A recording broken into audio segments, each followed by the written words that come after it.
ચાલો બાળકો, તો આપણે લાસ્ટ લેક્ચર ની અંદર છેલ્લે કોષ, રસ અને એની અંદર બધી જે કોઈ પણ કંકાલ આખું કેવી રીતે નિર્માણ પામે છે, બરાબર, એ કોષ રસીય કંકાલ વિશેની વાત કરી હતી. હરિતકણ વિશે પણ આપણે એમાં ડિટેલમાં ચર્ચા કરી ચૂક્યા છીએ. એની રચનાઓ ખાસ યાદ રાખજો એમાં કે હરિતકણની અંદર મુખ્યત્વે બે ભાગ આવેલા હોય. એક છે સ્ટ્રોમા અને બીજું છે ગ્રાના. ગ્રાના એટલે ગ્રેનમ નો સમૂહ, ગ્રેનમ એટલે થાઇલેકોઇડ નો સમૂહ, બરાબર. થાઇલેકોઇડ ની અંદરના ભાગે પ્રકાશગ્રાહી એકમો આવેલા હોય જેને ક્વોન્ટોઝોમ્સ કહેવાય. એ પ્રકાશ પ્રક્રિયા દરમિયાન એ પ્રકાશનું શોષણ કરે છે. હરિતકણની અંદર બે પ્રકારની પ્રક્રિયા જોવા મળે છે. એક અંધકાર પ્રક્રિયા અને બીજી પ્રકાશ પ્રક્રિયા.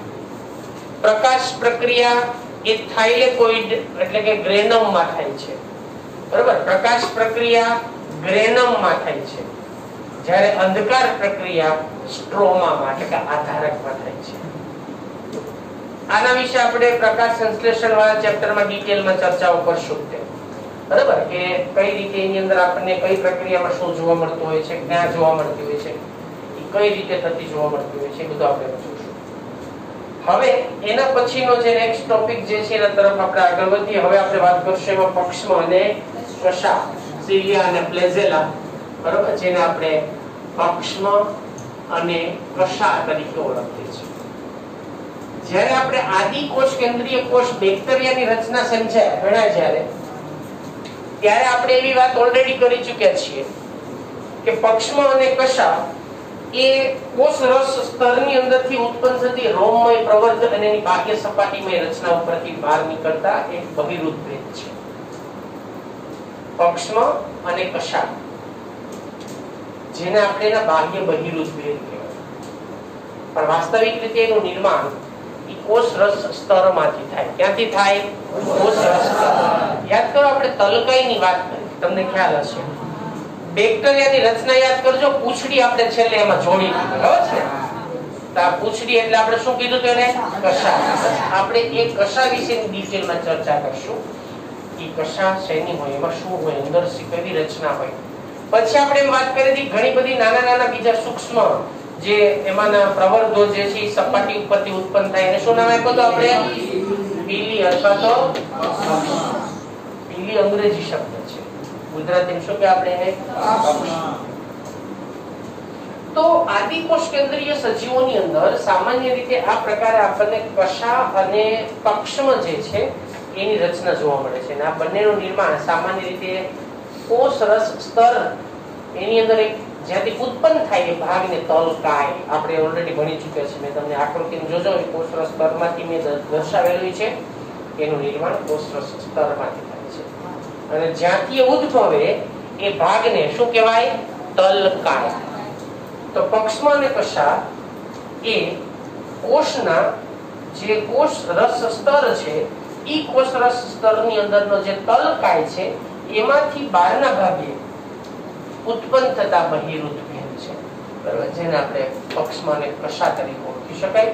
લંબાઈ અને સંખ્યાની દ્રષ્ટિએ બંનેની અંદર ઘણો તફાવત જોવા મળે છે અને રચનામાં પણ થોડો ઘણો ફેરફાર થાય, બાકી બધી વસ્તુ એમાં સમાન રીતે જોવા મળે છે.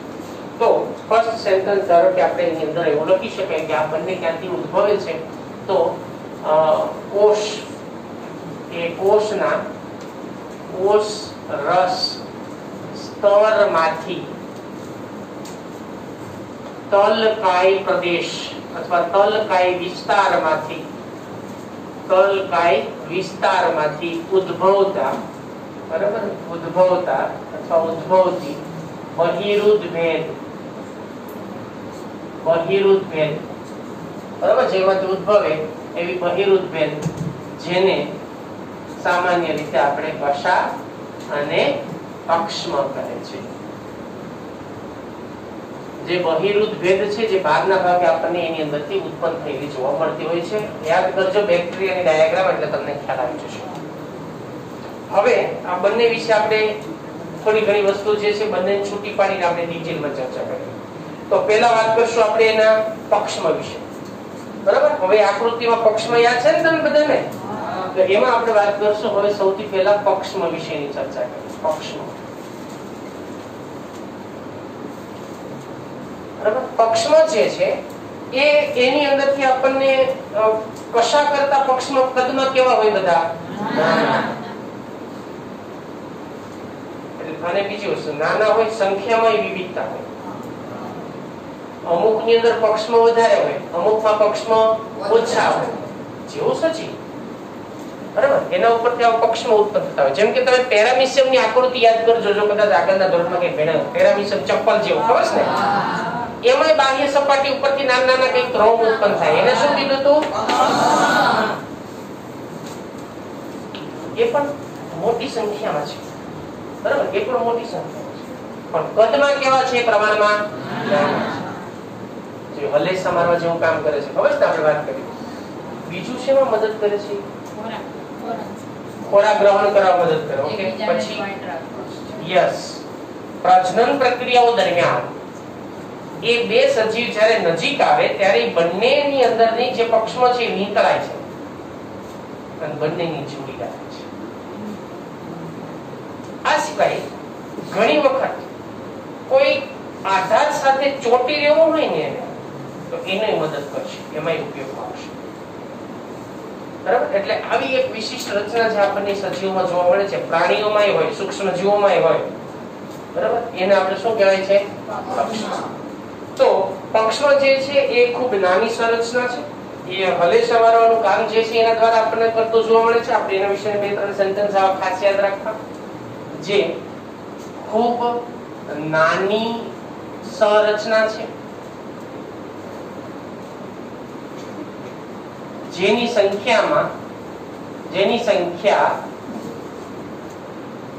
સજીવો મુજબ જુદી જુદી જોવા મળે છે, બરાબર? જુદી હોય છે. હું એક જ સેન્ટેન્સ ખાલી આપણે એમ જ લખીએ કે સંખ્યા એની જુદી હોય છે, એટલે કદમાં નાના હોય, સંખ્યા જુદી હોય, બરાબર?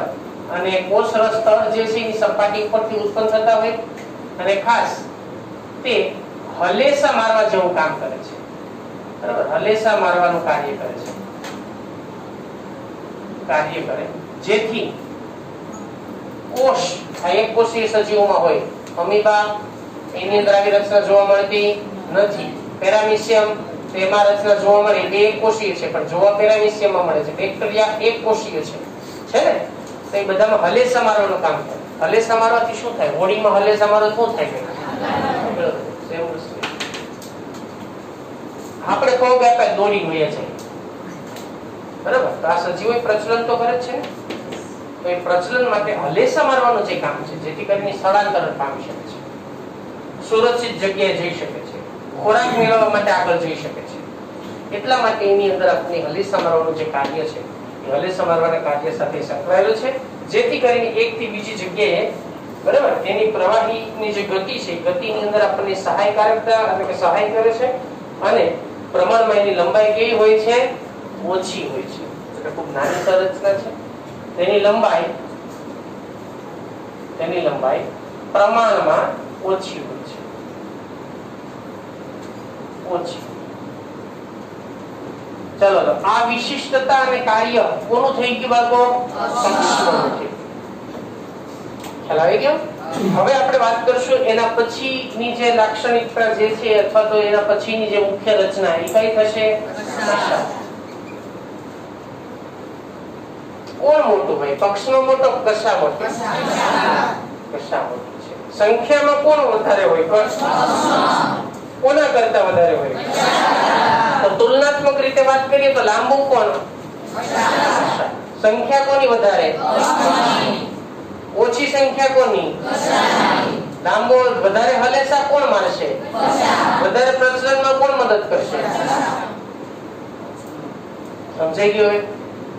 પક્ષમાં કરે જો હલેસા મારવા, પણ પૂંછડી મોટી હોય. તમે વિચારો, હવે તમે નાવની અંદર બેઠા છો, બોટમાં બેઠા છો, તમારી પાસે ખાલી એક લાકડી છે અને બીજાની પાસે તરાપો છે. તરાપો સમજી ગયા?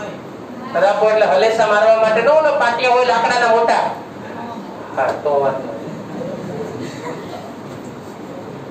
તો એવી એક વસ્તુ એની પાસે છે. તો હવે તમે સિમ્પલ, તમારી પાસે ખાલી લાકડી છે, બરાબર, એની પાસે પાટિયું છે, ચાલો એવું વિચારીએ તો પહોળાઈ શેમાં વધારે છે, લંબાઈ શેમાં વધારે છે, એટલે સમાન પાટિયું છે, તો એના કારણે વધારે આગળ જઈ શકશે. અહીંયા એ જ વસ્તુ આપણે જોવા મળશે પક્ષમાં અને કશાની અંદર પણ એ જ પ્રકારની લાક્ષણિકતા આપણને જોવા મળશે. તો કશા એ તુલનાત્મક રીતે કોના માટે, કોના કરતા લાંબી છે, પક્ષમાં કરતા. એટલે કશા જે તુલનાત્મક રીતે તુલના કરીએ, બેની તુલના કરીએ તો તુલનાત્મક રીતે એ લાંબી છે. તુલનાત્મક રીતે કશા જે છે એ કશા તુલનાત્મક રીતે પક્ષમાં કરતા કેવી છે, લાંબી છે. બીજું, બેક્ટેરિયાની અંદર કશા જે આપણને જોવા મળે એની સંખ્યા કેટલી હોય, એક. બેક્ટેરિયલ કોષમાં જાતિઓ પ્રમાણે, હવે જો નવું વસ્તુ ઉમેરું છું, જાતિઓ પ્રમાણે એની સંખ્યા માં વિવિધતા જોવા મળે છે. તો એનો અર્થ એ થાય ને કે કેટલાક બેક્ટેરિયા એક પૂંછડી વાળા હોય અને કેટલાક બેક્ટેરિયા એક કરતા વધારે પૂંછડી વાળા હોય. કશા એ બેક્ટેરિયાની અંદર એક પણ હોય, કશા એ બેક્ટેરિયાની અંદર એક કરતા વધારે પણ હોઈ શકે છે. કશા બેક્ટેરિયામાં એક બાજુ પણ હોય અને કશા બેક્ટેરિયામાં બંને બાજુ પણ હોય. તમે ટેક્સ્ટબુકમાં બેક્ટેરિયાની આકૃતિ આપેલી છે, તમે જોઈ શકો છો. ટેક્સ્ટબુકમાં જ્યારે આપણે વનસ્પતિ આકૃતિ, વનસ્પતિ કોષની લાક્ષણિક રચના ભેળે છે ને, એમાં તમે જોજો, તમને ખ્યાલ આવી જશે.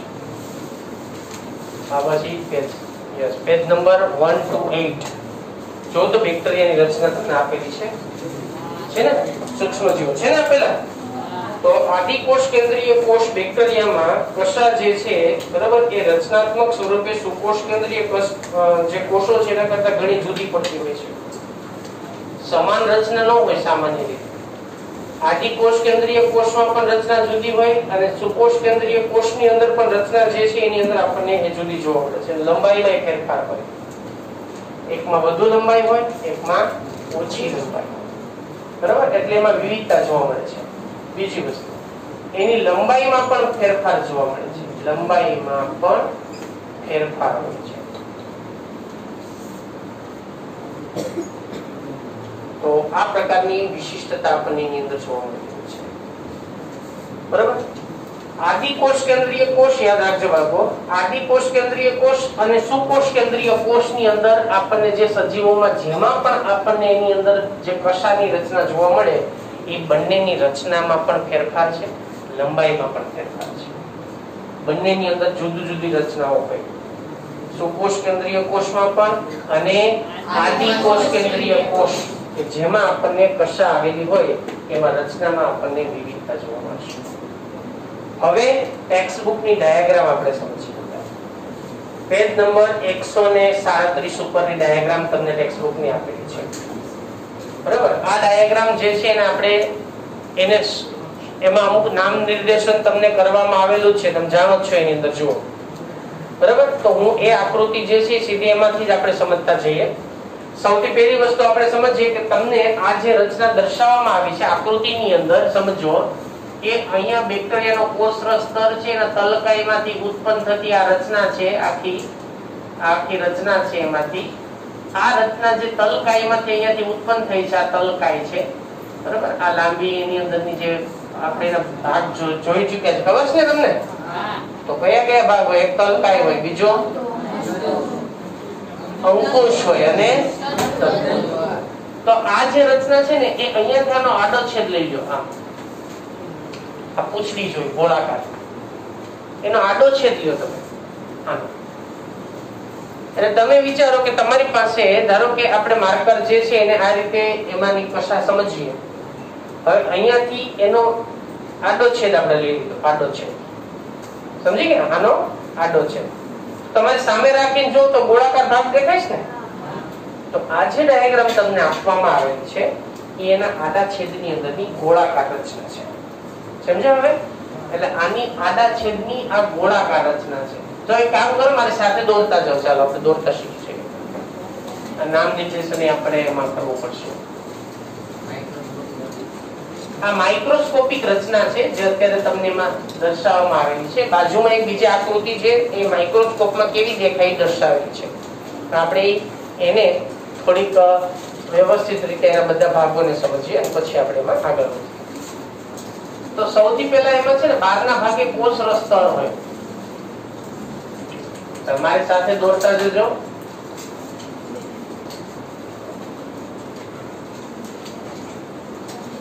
આ કોષ રસ સ્તર છે.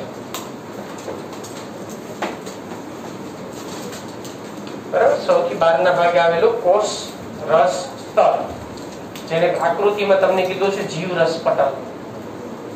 જે વાસ્તવિક રીતે શું છે એનો કોષ રસ સ્તર છે.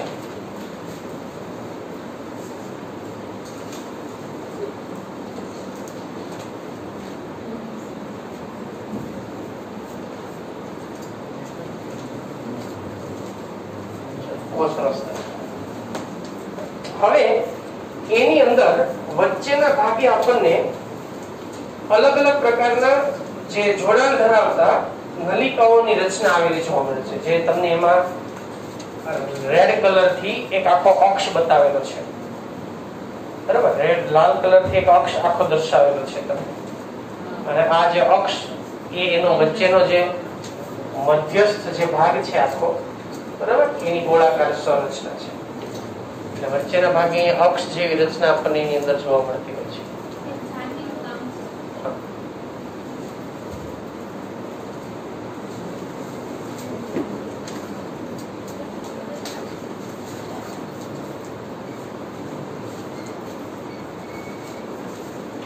આ એનો મધ્ય અક્ષ ની રચના છે.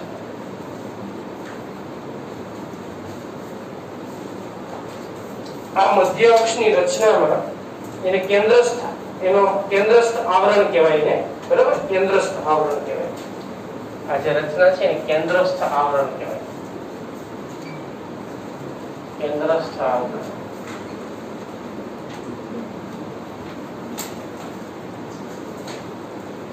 એને અંદરના ભાગે કેન્દ્રસ્થ સૂક્ષ્મ નલિકાઓની રચના જોવા મળે છે. બે, બરાબર, એની અંદરના ભાગે કેન્દ્રસ્થ સૂક્ષ્મ નલિકાની એક જોડ જોવા મળે છે. એ પેલા દર્શાવી દઈએ આપણે.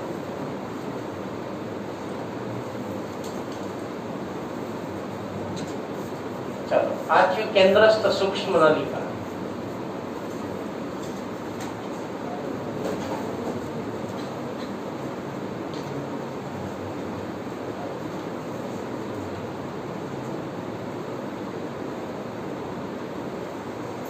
કેન્દ્રસ્થ સૂક્ષ્મ નલિકા છે જોડમાં.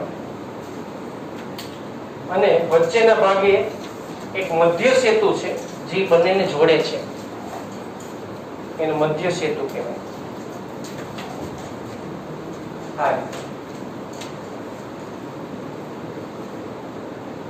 આ જે રચના છે એ નામ નિર્દેશન જોડે કરતા જઈએ એટલે તમને ખ્યાલ આવે શું છે. આ કેન્દ્રસ્થ નલિકા છે.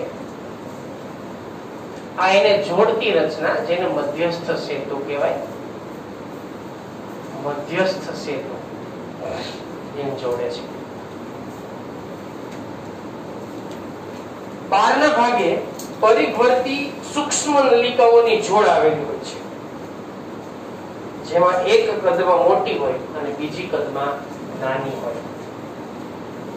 એક કદમાં મોટી હોય બીજી કદમાં નાની હોય. આ કેન્દ્રસ્થ ભાગમાં છે એટલે કેન્દ્રસ્થ નલિકા કીધું છે, સૂક્ષ્મ નલિકા. બીજી પરિઘવર્તી ભાગમાં હોય એટલે પરિઘવર્તી સૂક્ષ્મ નલિકા કહેવાય. બરાબર, એમાં એક કદમાં મોટી હોય બીજી કદમાં નાની હોય.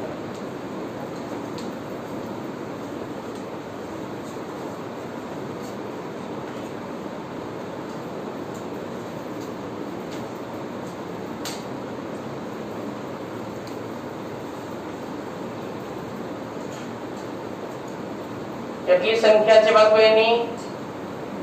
9 છે ને 9 ગણી ફિક્સ હોય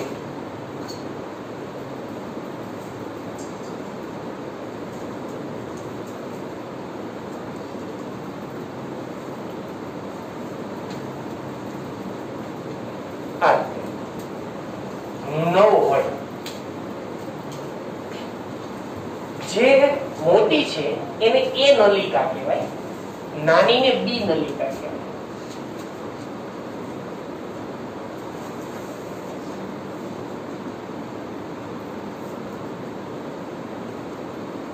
બેને સંયુક્ત રીતે પરિઘવર્તી સૂક્ષ્મ નલિકા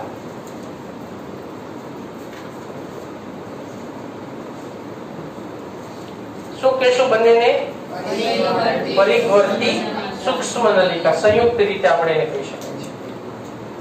હવે દરેક નલિકા આંતરદ્વિકીય સેતુઓ સાથે જોડાયેલી હોય છે. દરેક નલિકા આંતરદ્વિકીય સેતુઓ વડે જોડાયેલી હોય. તો આ દરેકે દરેક વચ્ચેનું એક જોડાણ હોય છે. આ રીતે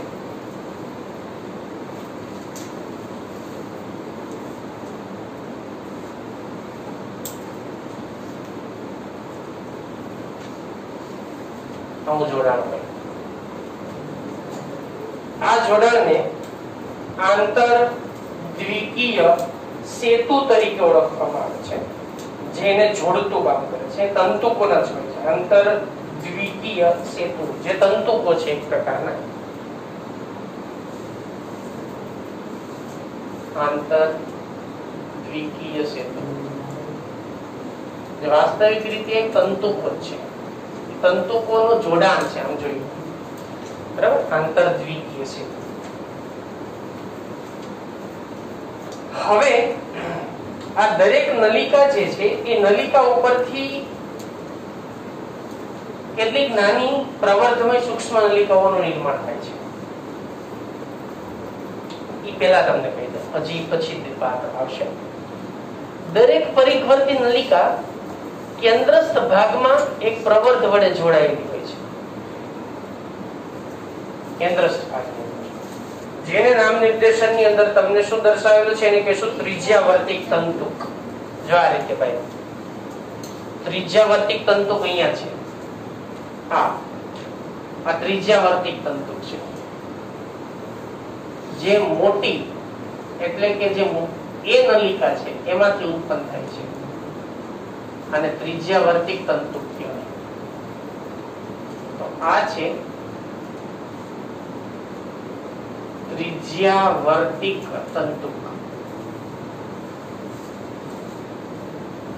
હવે ત્રિજ્યાવર્તી તંતુક એની અંદર તમને દર્શાવેલું છે.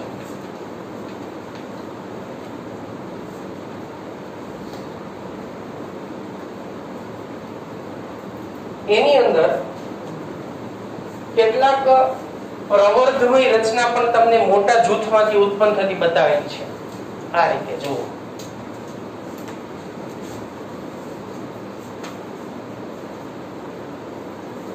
છે આવી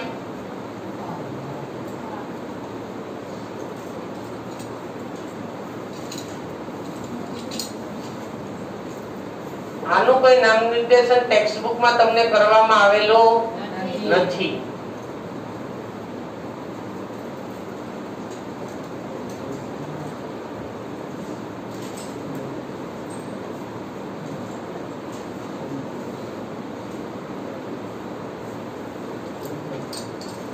આ રીતની રચના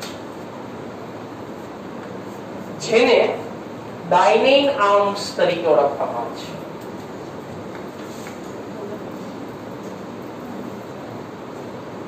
ડાયનેઇન આર્મ્સ ઇંગ્લિશ વર્ડ છે. ડાયનેઇન આર્મ્સ. આર્મ્સ એટલે ભુજા. આર્મ્સ એટલે હું ભુજા. હાથની આપણે આર્મ્સ કહીએ ને, ભુજા છે જે જોડવાનું કામ કરે છે. ડાયનેઇન આર્મ્સ તરીકે ઓળખી શકાય. તો આ રીતે એમાં અલગ અલગ પ્રકારની પક્ષમાં અને કશાની અંદર આપણને જે રચનાઓ આવેલી જોવા મળતી છે, બરાબર, એ બધી રચના વિશે વાત થાય. આકૃતિ દોરી લો પહેલા વ્યવસ્થિત, કેમ કે મેં દરેકના નામ નિર્દેશન સાથે એટલે માટે હું તમને સમજાવતો છું. પક્ષમાં અને કશા, બરાબર, એની અંદર આપણને અક્ષ સૂત્રની રચના આવેલી જોવા મળે છે. વચ્ચેના ભાગે બધો જે હોય ને એને અક્ષ સૂત્ર કહેવાય. આખો આ અક્ષ સૂત્રની રચના છે. કેન્દ્રસ્થ આવરણ જે છે ને એનો જે ભાગ છે એને અક્ષ સૂત્ર કહેવાય. અક્ષ એટલે ધરી, બરાબર, એને ધરી કહેવાય, ધર, એને અક્ષ સૂત્ર કહેવાય.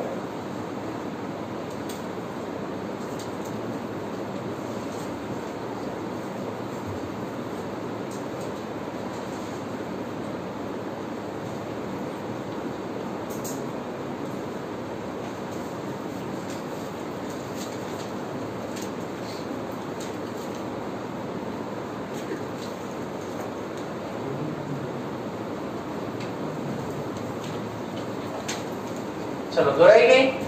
હવે ધ્યાન રાખો.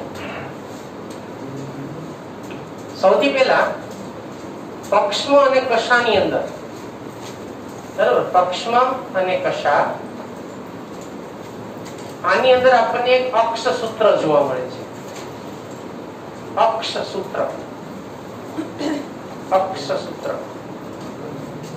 ઈ જોવા મળે છે. જે આ એનો મધ્ય અક્ષ છે, બરાબર, અક્ષ સૂત્ર જે છે એના મધ્ય અક્ષ એટલે શું સમજો? ધારો કે આ તો નલિકા છે ને, આ કેવી રચના છે? નલિકા છે. તમારી પાસે એક પાઇપ છે, ભૂંગળી છે, યાદ વિચારો તમે, જસ્ટ ઇમેજિન, તમારી પાસે એક ભૂંગળી છે, પાઇપ, એ વચ્ચેથી પોલો છે. કેવો છે? વચ્ચેથી પોલો છે. એમાં તમે એક લાકડી નાખો વચ્ચે. સમજાય શું છે કહું છું? તમારી પાસે એક પાઇપ છે, ઈ પાઇપ ની અંદર તમે શું નાખ્યું છે? લાકડી. તો હવે જે લાકડી છે, બરાબર, જો આપણે સમજીએ એની અંદર આખી રચના.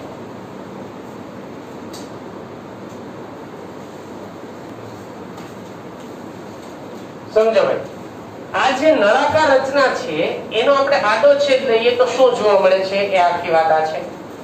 હવે એની અંદર સૌથી બહારનું આવરણ, સૌથી બહારનું આવરણ એટલે આ જે દેખાય છે આપણી સામેનું આ જે આવરણ છે નીચેનું, એની વાત છે. એને શું કીધું આપણે? જીવરસપટલ એટલે કોષ રસપટલ. સમજી ગયા? તો જો પેરામિશિયમ હોય તો એ તો પ્રાણી છે, એમાં કોષ દિવાલ હોતી નથી. ઇવન બેક્ટેરિયાની અંદર પણ આની અંદર કોષ દિવાલ નથી હોતી. માત્ર શું આવેલું હોય છે? કોષરસ સ્તર હોય. બેક્ટેરિયામાં તો કોષ દિવાલ હોય ને, પણ બેક્ટેરિયાની કશામાં કોષ દિવાલ હોતી નથી. સીધું શું છે? કોષરસ સ્તર. બરાબર? હા, રક્ષણાત્મક આવરણ હોય એ વાત જુદી છે, આપણે એની ધ્યાનમાં નથી લેતા. ઓકે, તો એની અંદર સૌથી પહેલા બે વિસ્તારો જોવા મળે છે. એક જેને આપણે એનો કેન્દ્રસ્થ ભાગ કહેશું, આ જે ભાગ છે એ, બરાબર, આ જે ભાગ છે આટલો એ, એને શું કહેશું આપણે? કેન્દ્રસ્થ ભાગ. એને આવૃત જે રચના છે, એને જે ઢાંકતી રચના છે, એને રક્ષણ કરતી રચના છે, એને શું કહેવાય? કેન્દ્રસ્થ આવરણ. બસ આ જ રચનાને શું કહેશું આપણે? અક્ષ સૂત્ર. ઓકે, અક્ષ સૂત્ર એટલે એની વચ્ચેની બિંબ જેવી રચના. બિંબ, આખી નળી છે, તમે વિચારો આખી નળી છે, એ નળીની અંદર તમે આ રીતનો એક લાકડી જે આપણે એમાં ઉમેરીએ છીએ, તો આ જે લાકડી છે એ એનો કયો ભાગ થયો?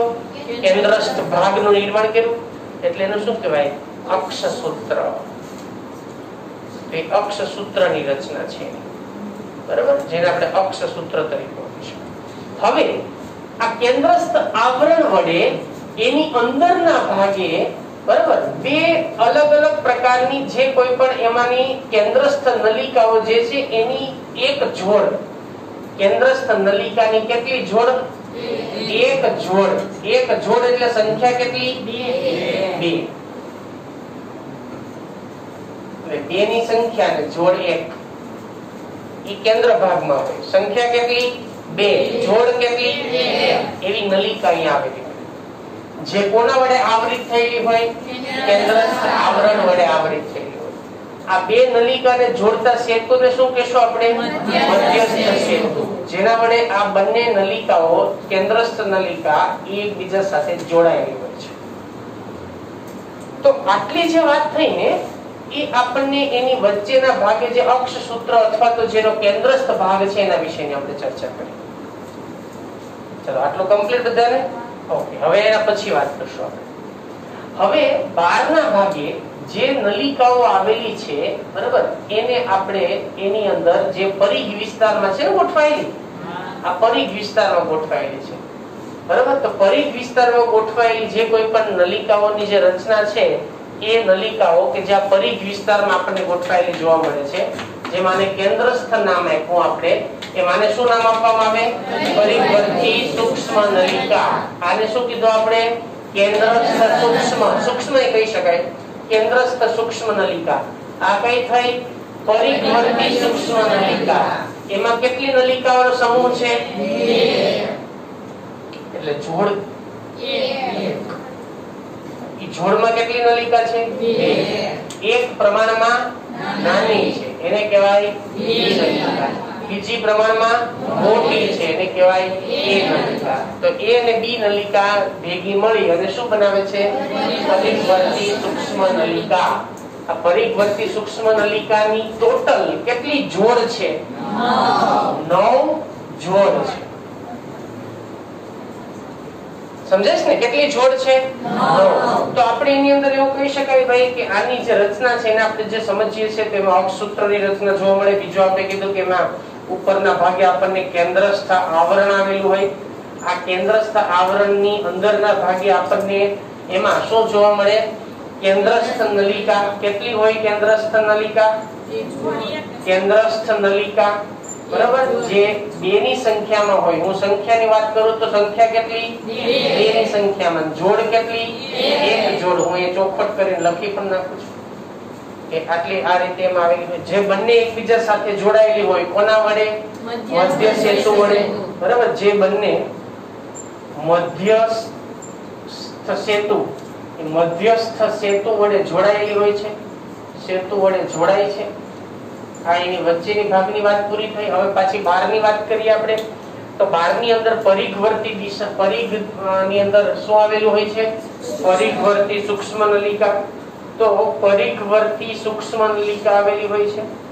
આ સૂક્ષ્મ નલિકા જે છે, બરાબર, એ સૂક્ષ્મ નલિકા પાછી જોડમાં હોય છે. એ સૂક્ષ્મ નલિકા પણ કેટલી હોય છે? જોડમાં હોય છે. તો ટોટલ કેટલી જોડ થઈ? 9 જોડ, બરાબર. એટલે આની અંદર એની 9 જોડ. સંખ્યા કેટલી થાય? 18. સંખ્યાની વાત કરીએ તો 18 અને 9 જોડ, જેમાં એક નાની અને બીજી મોટી હોય છે. મોટી હોય છે. હવે આ જે જોડ છે, એ જોડ કેન્દ્રસ્થ ભાગ તરફ એક તંતુઓનું નિર્માણ કરે છે. એ તંતુઓને શું કહેવાય? ત્રિજ્યાવર્તિક તંતુ. તો ત્રિજ્યાવર્તિક તંતુ, બરાબર, ત્રિજ્યાવર્તિક તંતુ. એ ત્રિજ્યાવર્તિક તંતુક જે છે, એ તંતુકો જે પરિઘમાંથી કેન્દ્રસ્થ ભાગ તરફના જોડાણ માટે કેન્દ્રસ્થ ભાગ તરફ લંબાયેલા હોય છે. સમજાય છે ભાઈ? તો ઈઝી વસ્તુ છે, કઈ અઘરું નથી આટલું. તો આ એને ત્રિજ્યાવર્તિક તંતુ કહેવાય કે જે કેન્દ્રસ્થ જે આવરણ છે એના તરફ આપણને એમાં આધાર માટે એ આપણને એમાં જોવા મળતા હોય છે, બરાબર. તો એના વિશેની વાત થઈ. પછી હવે એમાં જોઈએ આપણે હવે બીજી વસ્તુ.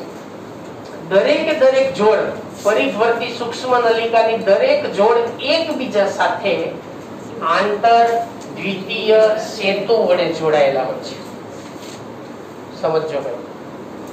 દરેક જોડ, આ એક જોડ, આ બીજી જોડ, ત્રીજી જોડ, ચોથી, પાંચમી, છઠ્ઠી, સાતમી, આઠમી, નવમી. એટલે અહીંયા આપણે લખીએ કે ભાઈ પરિઘવર્તી સૂક્ષ્મ નલિકાની પ્રત્યેક જોડ એકબીજા સાથે એક બીજા સાથે શેના વડે જોડાયેલી હોય છે? આંતરદ્વિકીય સેતુ. બરોબર, આંતરદ્વિકીય સેતુ વડે જોડાયેલી હોય છે. આ એક તંતુક જેવી જ રચના છે, એના વડે જોડાયેલી હોય છે. જોડાય છે. ચાલો, આટલી વસ્તુ સમજાઈ ગઈ બધાને? ક્લિયર હવે?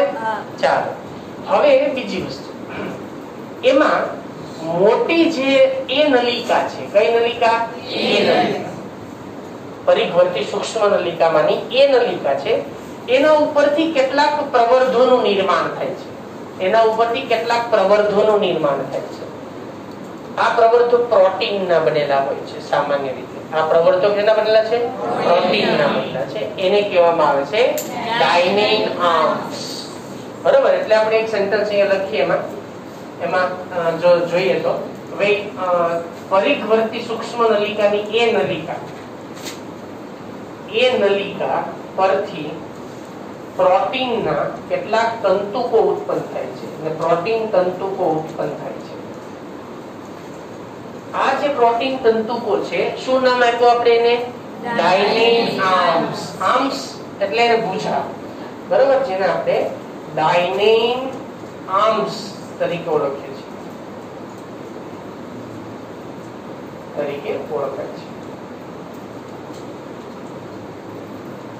હવે જો આની સૂક્ષ્મ નલિકાઓને આપણે કમ્બાઈન સ્વરૂપે લખવી હોય તો સમજો, અહીંયા કેટલી સંખ્યા છે? 2. અહીંયા જોડ કેટલી છે? 9. બરાબર, સંખ્યા કેન્દ્રસ્થમાં સંખ્યા કેટલી? નલિકાની 2. પરિઘમાં સંખ્યા કેટલી? જોડ કેટલી? 9. હવે તમને પક્ષમાં અને કશાની અંદર એમાં જે અક્ષ સૂત્રની સૂક્ષ્મ નલિકાઓની જે ગોઠવણી છે એને 9+2 ગોઠવણી કહેવામાં આવે છે. અક્ષ સૂત્રમાં અથવા અક્ષ સૂત્રની સૂક્ષ્મ નલિકાની આ ગોઠવણીને શું કહેવાય? 9+9+2. પણ યાદ રાખજો ભાઈ, આ 9 શું છે? જોડ છે, અને 2 શું છે? સંખ્યા છે. ભૂલ ન ખાતા, હું સ્પષ્ટતા સાથે કહું છું કે 9+2 છે ખરું, પણ એમાં 9 જોડ શું આવેલું છે? પરિઘવર્તી સૂક્ષ્મ નલિકા, અને 2 શું આવેલી છે? કેન્દ્રસ્થ સૂક્ષ્મ નલિકા. એટલે 9 જોડ પરિઘવર્તી અને 2 કેન્દ્રસ્થ. આ રીતે કહેવાય. તો આ પ્રકારે એની અંદર જે કોઈ પણ બાબતો છે એ આપણને એની સાથે એનું જોડાણ આપણને એમાં થયેલું જોવા મળતું હોય છે. પક્ષમાં અને કશા એ તારા કેન્દ્રના તલકાય જેવી જ રચનામાંથી ઉદ્ભવે છે. તારા કેન્દ્ર જે રીતે તલકાયમાંથી ઉદ્ભવે છે, બરાબર, એની અંદર એ જ રીતે તારા કેન્દ્રની અંદરના પણ જે તલકાય છે એમાંથી આ પ્રકારની રચના પણ આપણને ઉદ્ભવતી જોવા મળે છે. એટલે પક્ષમાં અને કશા એ તારા કેન્દ્રના તલકાય જેવી જ રચનામાંથી ઉદ્ભવે છે. તો અહીંયા આપણે વાત કોના વિશેની પૂરી કરીએ છીએ? પક્ષમાં અને કશા એના વિશેની આ ચર્ચા થઈ.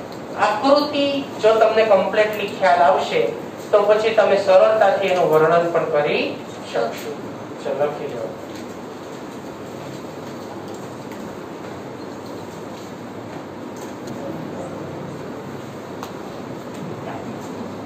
ચલો, એના પછીની અંગિકા જે છે હવે એ છે તારા કેન્દ્ર અને તારાકાય.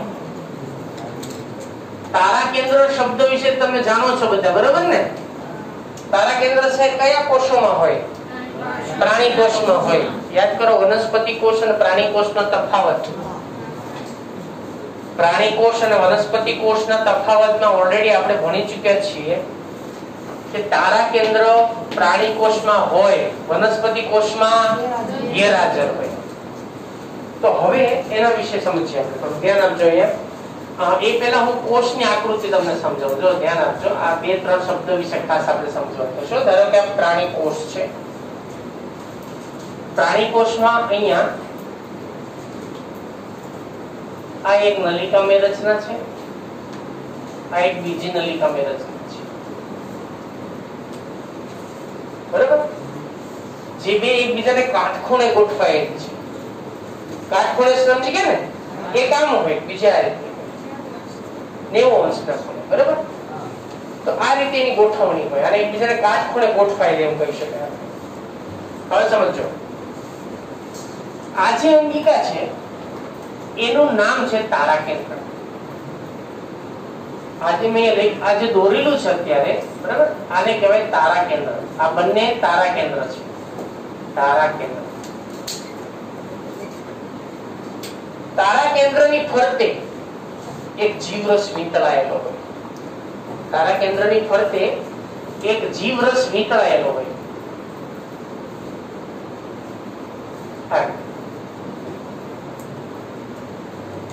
તારા કેન્દ્રની ફરતે જીવરસ નીકળાયેલો હોય એને તારા વર્તુળ કહેવાય. અને વર્તુળ જેવી રચના બનાવે છે. કોની ફરતે? તારા કેન્દ્રની ફરતે. તો તારા કેન્દ્રની ફરતે જીવરસ નીકળાયેલો હોય એને શું કહેવાય? તારા વર્તુળ. સમજી ગયા? પેલા શું મેં કીધું? કેટલી સંખ્યા? કેવી ગોઠવણી? એને કહેવાય તારા કેન્દ્ર.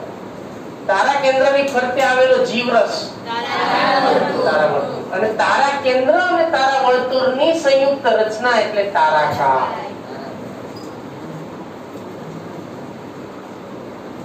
હવે સમજાણું બધાને? તો આપણે એવું એની અંદર કહી શકાય, સમજો કે ભાઈ તારાકાય, બરાબર? તારાકાય જે તારા કેન્દ્ર અને તારા વર્તુળ ની બનેલી રચના છે. અથવા એમ પણ કહી શકાય કે તારા વર્તુળમાં તારાકાય અને તારા કેન્દ્રનો સમાવેશ થાય છે. બીજી વસ્તુ, તારા કેન્દ્ર, હવે તારા કેન્દ્ર, બરાબર, જે બેની સંખ્યામાં, કેટલી સંખ્યા છે એની? બેની સંખ્યામાં એકબીજાને કાટખૂણે ગોઠવાયેલા હોય છે. કાટખૂણે ગોઠવાયેલા હોય છે. જે માત્ર કયા કોષોમાં જોવા મળે છે? પ્રાણી કોષમાં. જે માત્ર પ્રાણી કોષમાં જ જોવા મળે છે. પ્રાણી કોષમાં જ જોવા મળે છે. વનસ્પતિ કોષમાં એનો અભાવ હોય છે. લખવાની જરૂર નથી, આપણે આ સેન્ટેન્સ આવી ગયું. હવે બીજું, તારા કેન્દ્રની ફરતે, બરાબર, તારા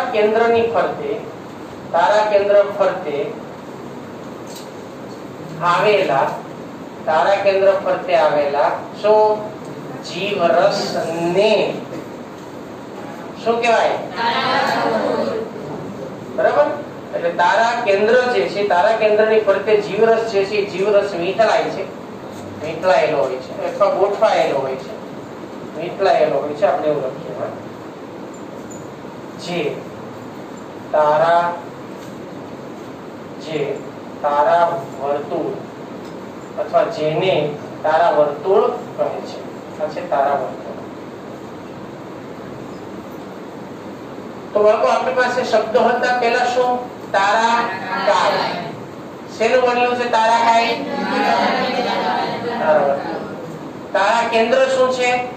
બેની સંખ્યામાં આવેલી એકબીજાને કાટખૂણે ગોઠવાયેલી રચના છે. બરાબર?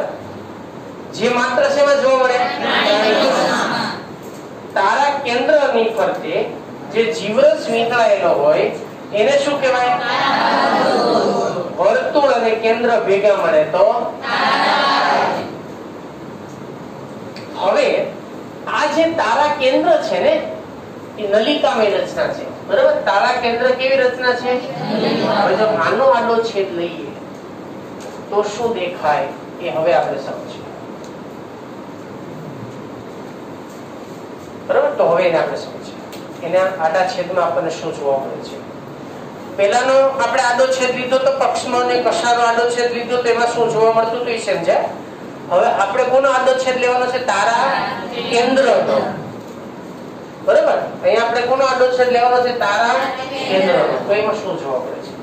તો તારા કેન્દ્રનો આડોછેદ લઈએ તો તારા કેન્દ્ર પણ એક નલિકામય રચના છે. એટલે આપણે મારી સાથે આકૃતિ દોરતા જજો તમે.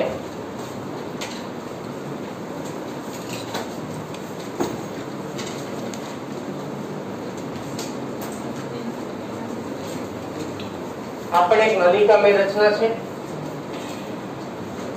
મોટી બનાવી.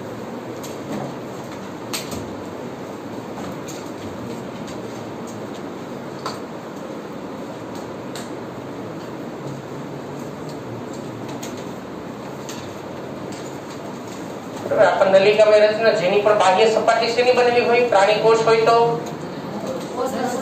કોષ રસ પટલ. બરાબર. એની પણ બાહ્ય સપાટી એની જ બનેલી હોય, કોષ રસ પટલ. તો આ છે કોષ રસ પટલ, બાહ્ય સપાટી. અંદરના ભાગે આમાં મધ્ય દંડ આવેલો હોય. અહીંયા મેં અંદરના ભાગે તમને કીધું તો વચ્ચે શું હોય? હમણાં જે આની વાત આપણે વાત કરી છે પક્ષમાં અને કશા, એમાં વચ્ચેના મધ્ય ભાગને શું નામ આપ્યું હતું? અક્ષ સૂત્ર. શું નામ આપ્યું હતું? અક્ષ સૂત્ર. આની અંદર જો અહીંયા છે ને, આમાં અક્ષ સૂત્રનો અભાવ હોય. અક્ષ સૂત્ર હોતું નથી.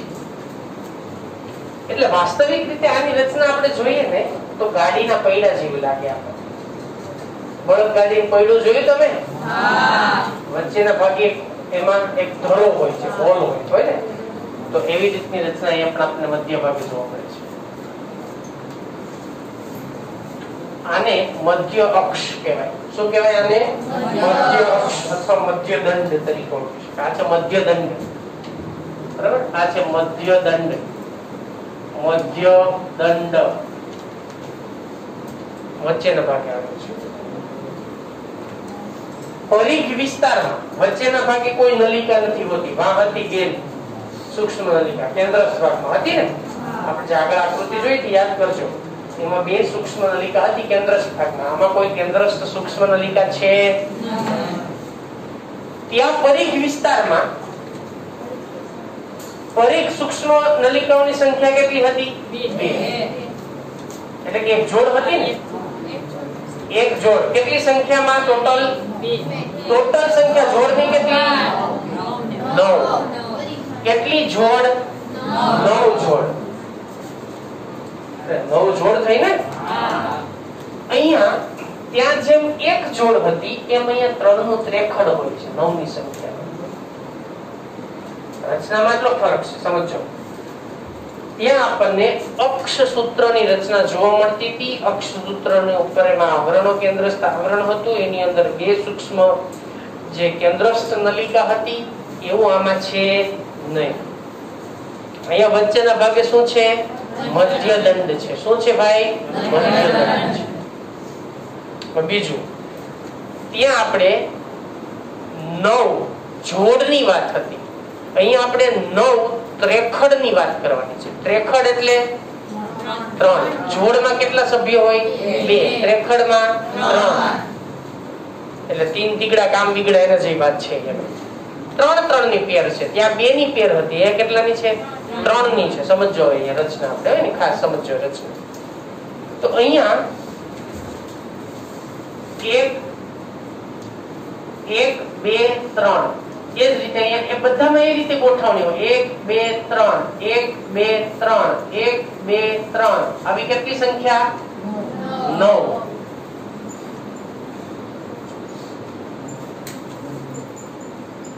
એક બે ત્રણ ચાર પાંચ છ સાત 8 અને 9.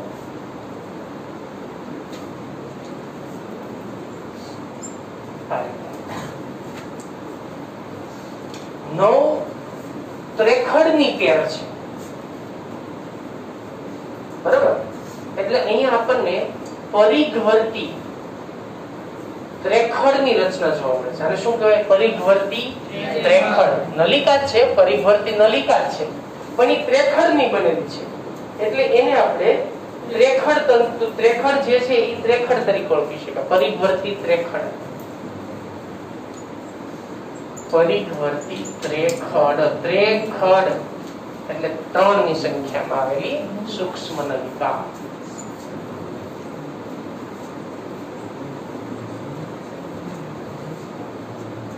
હવે દરેક ત્રેખડ એકબીજાને પરિઘવર્તી તંતુઓ વડે જોડાતા હોય છે. આ રીતે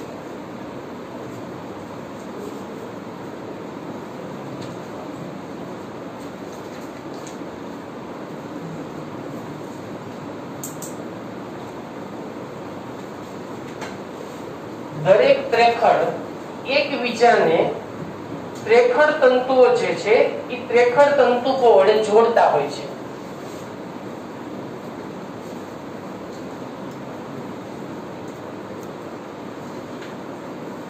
ત્રેખડ તંતુઓ એના વડે જોડતા હોય છે. અને દરેક ત્રેખડ ત્રિજ્યાવર્તી તંતુઓ સાથે મધ્ય ભાગે જોડાયેલા હોય છે. પહેલા મેં ત્રિજ્યાવર્તી હતા, ખબર છે ને આપણે? અહીંયા પણ ત્રિજ્યાવર્તી તંતુઓની રચના જોવા મળે છે.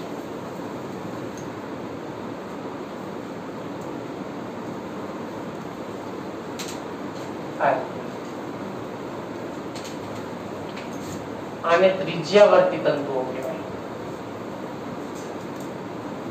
ત્રિજ્યાવર્તી તંતુઓ.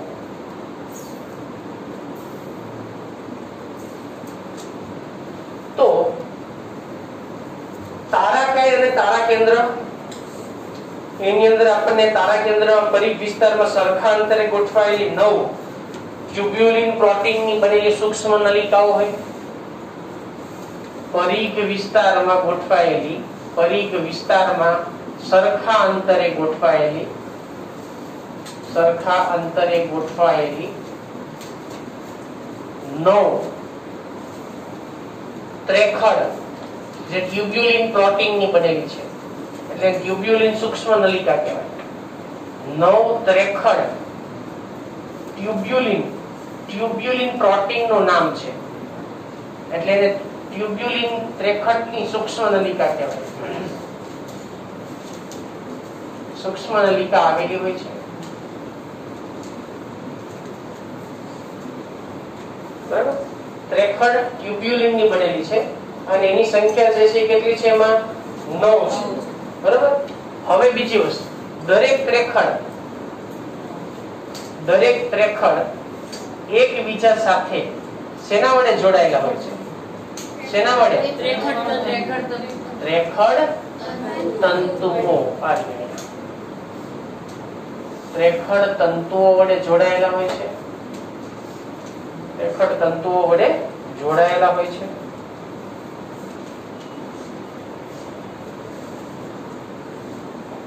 બરાબર? બીજું વચ્ચેના એટલે આ રચના આપણને કોના પૈડા જેવી લાગે? પેલા ગાડી પૈડા જેવી લાગે ને, ગાર્ડન પૈડા જેવી લાગે. એટલે કે જે રચના ગાડાના પૈડા જેવી દેખાય છે, ગાડાના પૈડા જેવી દેખાય છે, તેના મધ્ય ભાગે આવેલા રચનાને મધ્યદંડ કહે છે. તેમાં મધ્ય ભાગે આવેલી રચના એને મધ્યદંડ કહે છે.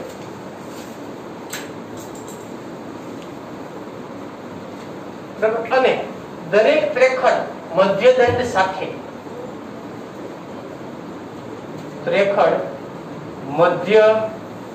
સાથે કોના વડે જોડાય છે ભાઈ? ત્રિજ્યાવર્તી તંતુઓ. ત્રિજ્યાવર્તી તંતુઓ વડે જોડાય છે.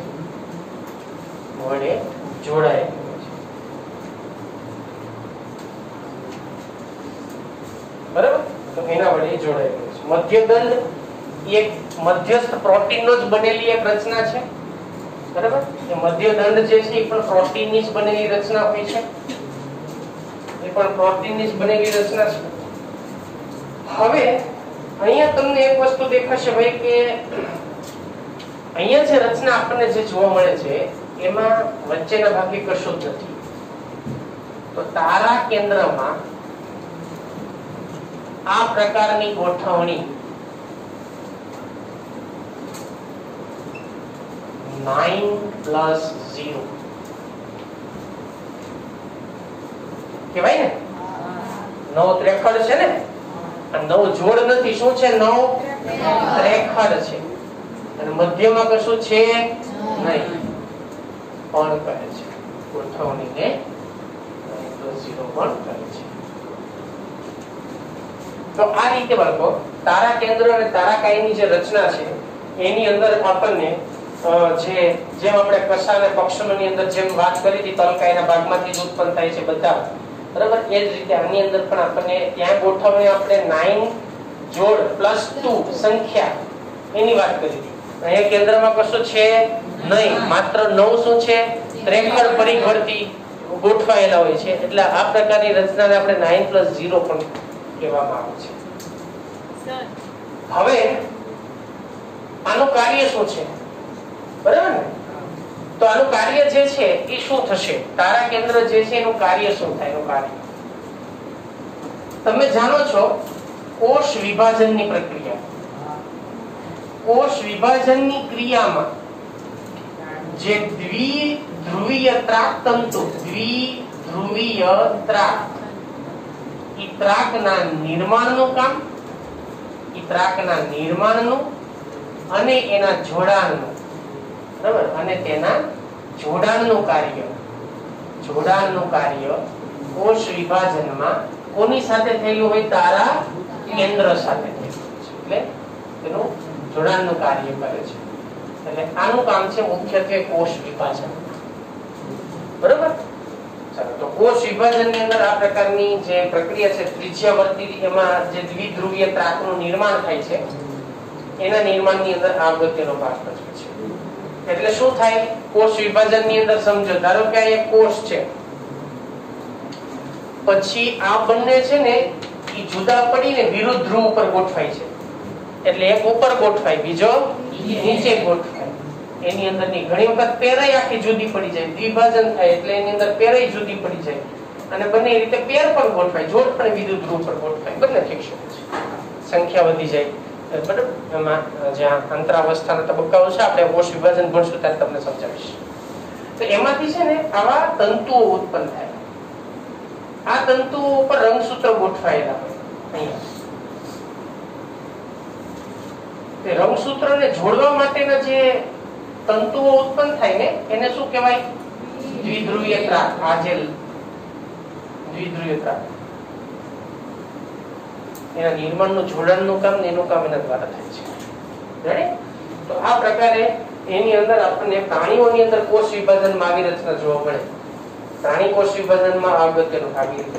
વનસ્પતિ કોષમાં આનો અભાવ હોય એટલે આવી રચના જોવા મળતી નથી. ચાલો, હવે કોઈને કઈ પ્રશ્ન છે આમાં? બોલો. 9 ત્રેખડ છે તો એની સંખ્યા કુલ 27 કહેવાની. Yes, definitely. 9 ત્રેખડ હોય, બરાબર? ત્રેખડની સંખ્યા 9 હોય તો સંખ્યા કેટલી થઈ? 27. પહેલામાં જોડ હતી 9 એટલે સંખ્યા 18 કહેતા હતા, આમાં સંખ્યા 27 થાય. તો આ પ્રકારની રચના આપણને એની અંદર જોવા મળતી હોય છે. એનું કાર્ય જે સામાન્ય રીતે આ મુજબ જ આપણને થતું જોવા મળતું છે. તો અહીંયા આપણે તારાકાય અને તારા કેન્દ્ર, બરાબર, એના વિશેની વાત પૂરી કરીએ છીએ. ચાલો લખી